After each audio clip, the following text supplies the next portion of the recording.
Magandang araw mga ka-painters. Kung kayo naghahanap ng pwede nyo gamitin pandikit sa inyong mga WPC, subukan nyo itong Pioneer Pro na builder's band mga ka-painters na construction adhesive. Napakaganda po talagang gamitin ito mga ka-painters.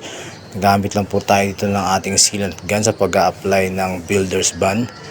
From Pioneer Pro po yan mga ka-painters, kaya tiyak na sobrang tibay at dikit na dikit ang inyong mga wall panel, mga fluted, basta mga WPC. Yan po yung gamitin ng mga ka-painters, ang builder's band ng Pioneer Pro mga ka-painters. Okay na okay po yan, the best na po yan, at subok-subok na po namin yung gamitin sa mga ganitong pagdidikit ng mga WPC mga ka-painters.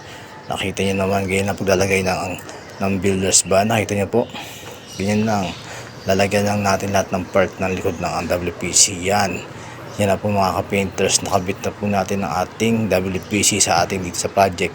Pinaka-accent wall po siya dito sa loob ng ating CR mga ka-painters. Yun, napaka-astig. Maraming salamat mga ka-painters.